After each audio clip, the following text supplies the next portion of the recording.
भंडाऱ्याचे आमदार रवी राणांच्या ऑफिसची शिवसैनिकांकडून तोडफोड, उद्घाटनाअगोदर उड्डाण पूल खुला केल्यानं शिवसैनिकांचा ऑफिसवर हल्लाबोल.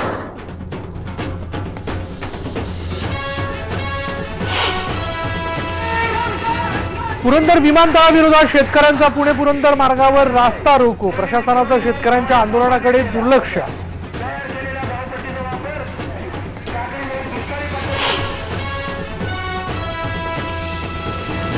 शेतकऱ्यांना संपूर्ण कर्जमाफी द्या ही मागणी घेऊन शिवसेना उस्मानाबादमध्ये उतरली रस्त्यावर. 15 दिवसांपासून सुरू आहे पायी दिंडी.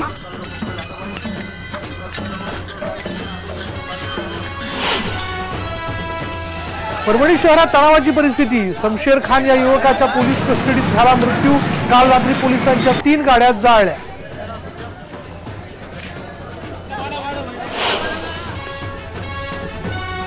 आणि अकोल्याच्या यश उमाळेसाठी पुढे आले मदतीचे हात. जिल्हा शल्य चिकित्सकांनी केली यशची तपासणी. पुढच्या उपचारांसाठी मुंबईला नेणार. पूर्वेश सरनाईक करणार उपचाराचा खर्च.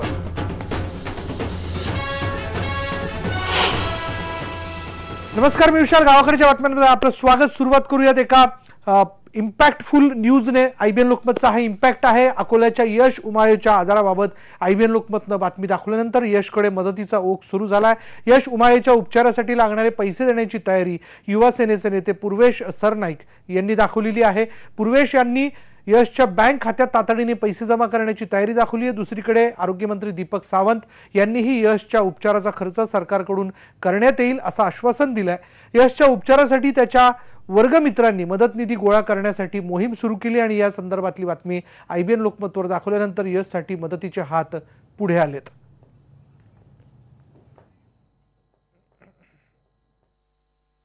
ज्यावेळेस त्यांनी आयबीएनला यशची बातमी बघितली त्यावेळेस त्यांनी मला सांगितलं की आम्ही ही जी पोस्टरसाठी जे खर्च करणार होतो ते खर्च संपूर्णपणे आम्ही यशच्या आजारासाठी जी काही मॅक्सिमम मदत करता येईल आम्हाला ती मदत आम्ही यशला करू.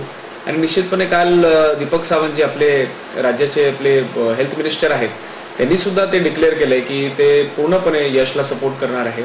आणि मी सुद्धा युवा सेनेचे सचिव या नात्यानं त्या विद्यार्थ्याला माझ्या वाढदिवसानिमित्त जो खर्च होणार होता तो खर्च मी त्या मुलाला देणार. अकोल्याच्या यश उमाळेबाबत आयबीएन लोकमतने दाखवलेल्या बातमीनंतर राज्य सरकारची आरोग्य यंत्रणा सरसावली आहे. अकोल्याचे जिल्हा शल्य चिकित्सक राजकुमार चव्हाण यांनी स्वतः यशची तपासणी केली. चव्हाण यांनी यशच्या घरी जाऊन यशच्या आजाराची माहिती घेतली. डॉक्टरांच्या म्हणण्यानुसार यश सध्या जरी बरा असला तरी आजाराचं निदान आणि पुढील उपचारासाठी त्याला मुंबईला पाठवण्याचा निर्णय घेण्यात आला. दोनदा एमआरआय काढल्यानंतर सुद्धा दोन्ही एमआरआय नॉर्मल निघाले. यावरून असं वाटतंय की याला हा जो आजार आहे तो याला व्हास्क्युलर हेडेक म्हणतो आपण. आणि याचे एमआरआय झाले परंतु त्याचा एमआर एनजीओ ही एक पुढची तपासणी आहे. ती एमआर एनजीओसाठी आपण त्याला मुंबईला रेफर करू आणि एमआर एनजीओनं त्याचं नेमकं काय निदान आहे बा असं वाटतंय. सध्या तरी रुग्णाची तब्येत चांगली आहे, काळजी करण्यासारखं काही नाही आणि सर्जरीची सध्या तरी आवश्यकता वाटत नाही. एमआर एनजीओचा रिपोर्ट जो निघेल त्या रिपोर्ट नंतर पुढे ठरवू. माणूस मैत्रीसाठी काही करायला तयार होतो. अकोल्यातल्या यश उमाळेलाही अशाच मैत्रीचा अनुभव येतोय. यशला मेंदूचा आजार झालेला आहे आणि यशला उपचारांसाठी पैशांची तातडीची गरज आहे. उपचारांसाठी पैसा उभारण्यासाठी त्याच्या वर्गमित्रांनी मोहीम सुरू केली आहे. हेल्थ बॉक्स घेऊन गल्लोगल्ली फिरणारे अकोल्यातील आदर्श विद्यालयाचे हे विद्यार्थी पहा. 10वीचा अभ्यास सोडून ही मुलं त्यांच्या मित्रासाठी मदत गोळा करतायत. त्यांच्याच वर्गात शिकणारा यश उमाळे हा गेल्या 1.5 वर्षांपासून मेंदूच्या आजाराशी लढतोय. घरात 18-20 दारिद्र्य असलेल्या यशच्या आईवडिलांकडे त्याच्या उपचारासाठी पैसे नाहीयेत. विद्यार्थ्यांना ही गोष्ट समजल्यानंतर त्यांनी स्वतःकडचे पैसे तर दिलेच, शिवाय पैसे गोळा करण्यासाठी हातात हेल्प बॉक्स घेऊन प्रभात फेरीही काढली. लोकांनी ही मदत करावी असं आवाहन यशच्या मित्रांनी केलंय. आम्ही तर मदत करतच आहे, पण इतरांकडून जेवढी मदत त्याला होऊ शकेल तेवढी मदत त्यांनी प्रत्येकाने करावी. आणि माझं इतर लोकांना पण सांगणं आहे की आम्ही तर आमच्याने जेवढी मदत झाली तेवढी केलीच लहान लेकरांनी मिळून, पण तुम्ही पण 2 हात मदतीचे समोर करा जेणेकरून त्याचं आयुष्य वाचवेल. अवघ्या 4,000 रुपयांमुळे यशवरील उपचार थांबले होते. यशच्या मित्रांनी केलेल्या मदतीमुळे हे उपचार पुन्हा सुरू झालेत. यशच्या वर्गमित्रांनी केलेल्या मदतीने त्याची आई भारावून गेली आहे. माझी परिस्थिती अशी आहे की आज माझा मुलगा इतका बिमार पडल्यानंतरही माझ्याजवळ 4,000 रुपये पण नव्हते. जेव्हा या बायांनी गोळा केला चंदा तेव्हा माझ्याजवळ आणून दिलं तरच माझ्या मुलाचा उपचार चालू झालेला आहे. मी आता काहीच नाही बोलू शकत.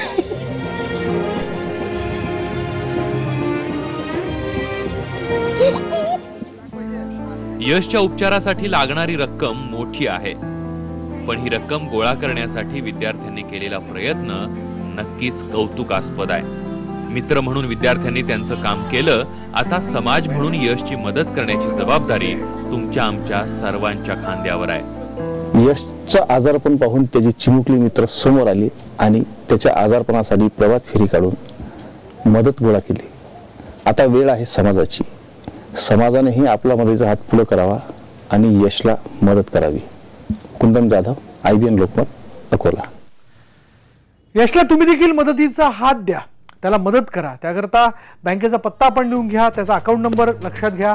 स्टेट बँक ऑफ इंडिया, विद्यापीठ शाखा, नागार्जुन उद्यानाच्या बाजूला, अकोला. आणि खाते क्रमांक आहे 3263078634. IFSC कोड आहे SBIN 0002171. यानंतरची बातमी अमरावतीतनं. अमरावतीत आमदार रवी राणांच्या ऑफिसची तोडफोड जी आहे ती शिवसैनिकांनी केलेली आहे.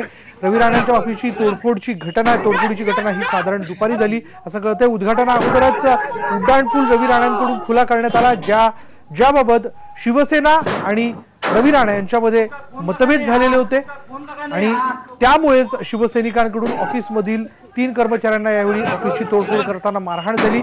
अमरावतीच्या बडनेराचे आमदार रवी राणा यांच्या ऑफिसची शिवसैनिकांनी आज तोडफोड केल्याचं आहे आपण बघतोय. अमरावतीच्या रेल्वे उड्डाणपुलाच्या उद्घाटनावरून ही तोडफोड झाली आहे. रवी राणा यांनी रेल्वेच्या उड्डाणपुलाच्या उद्घाटना अगोदरच तो वाहतुकीसाठी खुला केला आणि त्यामुळे चिडलेल्या शिवसैनिकांनी रवी राणांच्या ऑफिसची तोडफोड केली. राणांच्या ऑफिसमध्ये घुसलेल्या शिवसैनिकांनी रवी राणांच्या 3 कार्यकर्त्यांवरती जबरदस्त मारहाण केली. आणि आता बातमी आहे एका आंदोलनाची. पुरंदर विमानतळाविरोधात शेतकरी आक्रमक झालेत. पुणे पुरंदर मार्गावर शेतकऱ्यांनी रास्ता रोको केला. आमचा विरोध झुगारून सरकार प्रकल्प रेटत असल्याचा आरोप यावेळी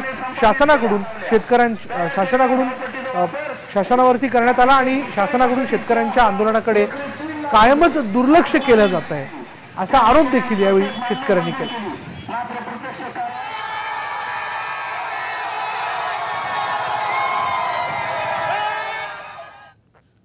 आणि आता नोटबंदीबद्दल. नोटबंदीचा फटका सामान्य जनतेला कसा बसलाय ते पाहण्यासाठी आज आपण जाणार आहोत पालघर जिल्ह्यातील अतिदुर्गम अशा जव्हार तालुक्यातील चलतवड या गावच्या आठवडी बाजारात.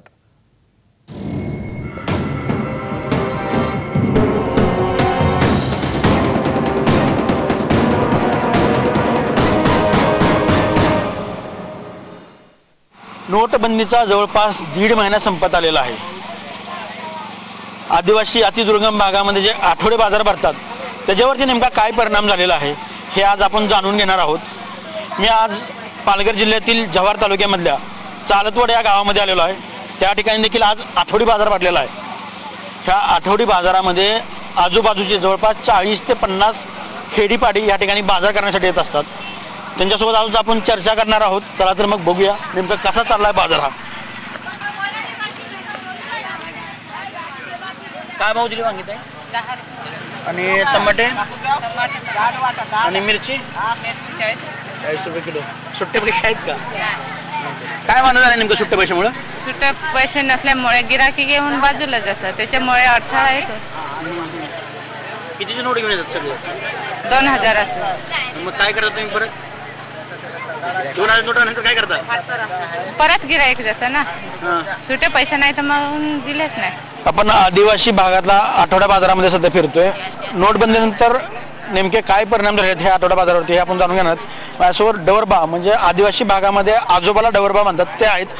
बाबा काय परिणाम झाले आहेत नोटबंदीचे? नोटबंदीमध्ये म्हणजे एवढं झालेलं आहे. समजा आता 1.5 महिना जवळजवळ झाला आहे. आम्ही बँकेमध्ये जातो तर आम्हाला 500चे का 100च्या नोटीस मिळत नाही, खाली 2000च्या नोटीस देतात आणि 2000च्या नोटीस दिल्यानंतर 3 नोट आमच्या कार्यक्षेत्रामध्ये पण कुठे सुट्टी मिळत नाही, जव्हार सारख्या ठिकाणी कुठे सुट्टी मिळत नाही शहरामध्ये.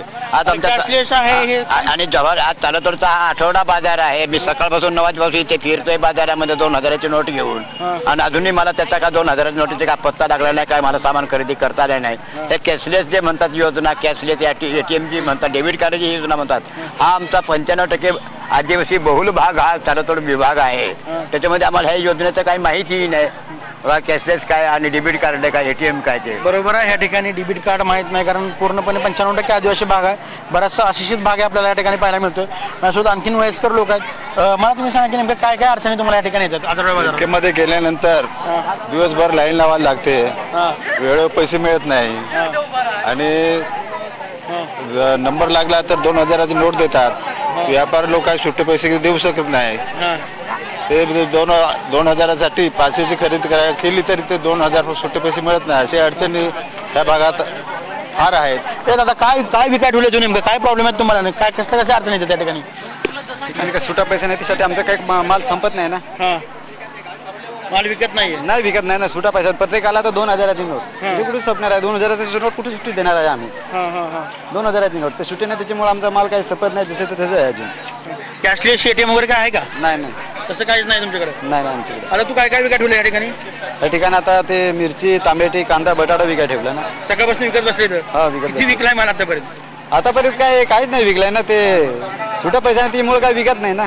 प्रत्येकाला तर सुट्टा पैशाची वांदा आहे. आपण या ठिकाणी बघितलं की खरोखर ह्या आदिवासी दुर्गम भागामधल्या आठवड्या बाजारामध्ये सुट्ट्या पैशाचे भरपूर तुटवडा या ठिकाणी पाहायला मिळतोय. कॅमेरामॅन रमेश सह मी विजय राऊत, IBN लोकमत, जव्हार, पालघर. आणि यानंतर इथे वेळ झाली का ब्रेकची. ब्रेक घेऊयात, पहा फक्त IBN लोकमत.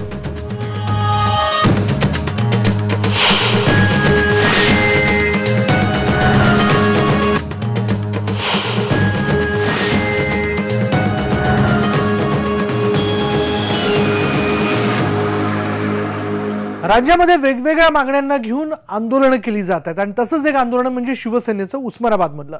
शेतकऱ्यांना संपूर्ण कर्जमाफी द्यावी या मागणीसाठी शिवसेना रस्त्यावरती उतरली आहे. उस्मानाबाद जिल्ह्यातील मागल्या 15 दिवसांपासून पायी दिंडीचं आयोजन करण्यात आलेलं आहे आणि ही दिंडी जिल्ह्यातील गावोगावी जाऊन शेतकऱ्यांच्या अडीअडचणी जाणून घेत कर्जमाफीबद्दल त्यांचं मत जाणून घेते. त्याची माहिती गोळा केली जाते आणि ही माहिती पक्षप्रमुख उद्धव ठाकरे, मुख्यमंत्री आणि पंतप्रधान यांच्याकडे पाठवण्यात येणार आहे. सलग 5 वर्षांपासून उस्मानाबाद जिल्ह्यासह राज्यातही काही भागात दुष्काळ होता आणि यावर केंद्रीय पथकाकडून अनेक वेळेस या दुष्काळाची पाहणी करण्यात आली. यावर कायमस्वरूपी उपाययोजना आणि मदत करण्याचा अहवाल केंद्राला दिला पाहिजे. मात्र अद्याप हा अहवाल देऊनही तशी मदत शेतकऱ्यांना मिळू शकलेली नाहीये. ह्या जी बिलं आहेत, लाईटची बिलं, मोटरची बिलं जी आहेत शेतकऱ्याची, ती शासनानं माफ करावीत. आणि जी काय कर्ज आहे शेतकऱ्यावर, बँकेचं असो, कुठल्या आणखी कुठल्या ते बँकेचं असो, ते कर्ज शासनानं माफ करावं. आणि जी काय वीज पुरवठा आहे तो कधी तोडू नये, कारण का शेतकऱ्यावर त्या शेतीवर जगण्याची गरज आहे, त्याशिवाय त्याला दुसरं कुठलं उत्पन्न नाही. त्याच्यामुळं माझं असं म्हणणं आहे की वगैरे ही जी मागणी शिवसैनिकाची किंवा शेतकऱ्यांची ही शासनानं मान्य करावी आणि जे काय कर्ज आहे ते पण माफ करावं. आणि जे काय शेतसारा आहे, आपलं शेतसारा म्हणा 7-12 जे कर्ज आहे ते 7-12 कोरा करून द्यावा अशी आमची विनंती. मागणी आहे की 3 वर्षापासून या जिल्ह्यामध्ये कुठलंही वीज शेतकऱ्यांना वापरलेली नसताना त्या शेतकऱ्याला वीज बिल मात्र येतच राहिले आणि ते वीज बिल शेतकऱ्याची भरण्याची ऐपत नाही. त्यामुळे हे वीज बिल गेल्या 3 वर्षापासून जो कायमस्वरूपी माफ झालं पाहिजे. आणि या जिल्ह्यामधल्या ज्या शेतकऱ्याच्या ठेवी आहेत जिल्हा बँकेमध्ये 450 कोटी रुपयाच्या, त्या ठेवी परत मिळाल्या पाहिजेत, ही एक मागणी याच्यातून केलेली आहे. शेतकऱ्यांकडे 4 वर्षापासून पाऊस नाही, पाणी नाही, त्यामुळं मोटरा काय चाललेलं नाहीत आणि बागायती क्षेत्र नाही. मराठवाड्यात पहिल्यापासून कायम दुष्काळ, त्यामुळं महाराष्ट्रात उत्पन्न मात्र थोडं, त्यामुळं शेतकऱ्यांना त्वरित कर्जमाफी करा आणि वीज बिल एवढं माफ करा. यानंतर इथे वेळ झाली का ब्रेकची. ब्रेकवर जाता जाता एक नजर हेडलाईन्सवर. पुरंदर विमानतळाविरोधात शेतकऱ्यांचा पुणे पुरंदर मार्गावर रास्ता रोको. प्रशासनाचं शेतकऱ्यांच्या आंदोलनाकडे दुर्लक्ष. ऑगस्टा वेस्टलँड हेलिकॉप्टर घोटाळ्यात अटकेत असलेल्या माजी वायुदल प्रमुख SP त्यागींना जामीन मंजूर, 2 लाखांच्या वैयक्तिक जात मुचलक्यावर सुटका. आणि कर्नाटकच्या कोलारमध्ये 3 ट्रकमधील तब्बल 900 सिलेंडरचा स्फोट. सिलेंडर स्फोटामुळे रात्रभर संपूर्ण परिसर हादरला.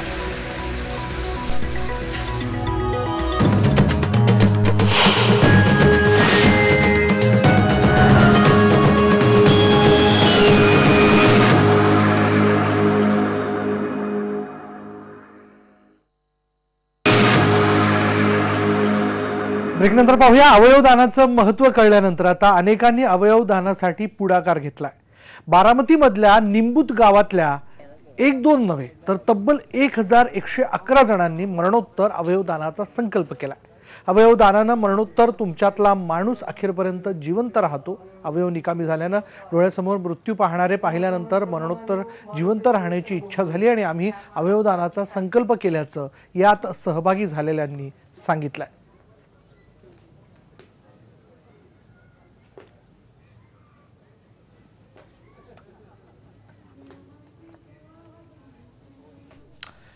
यानंतर बघूयात हजारो किलोमीटरचा प्रवास करून परदेशी फ्लेमिंगो पक्षी आता उजनीच्या पात्रात स्थिरावलेत. उजनीच्या पात्रात परदेशी फ्लेमिंगोचे थवे सर्वत्र दिसू लागलेत आता. आणि याशिवाय अनेक देशी परदेशी पक्षी उजनीच्या पात्रात यंदा मुक्कामासाठी आले. त्यांना पाहण्यासाठीही देशभरातील पक्षीप्रेमींची पावलं आवर्जून इंदापुरातील उजनी धरणाकडे वळली. तरीही सगळ्यांना मुख्य आकर्षण आहे ते फ्लेमिंगो पक्ष्यांचं. फ्लेमिंगोचे थवे पाहण्यासाठी पर्यटकांनी इथं एकच गर्दी केली.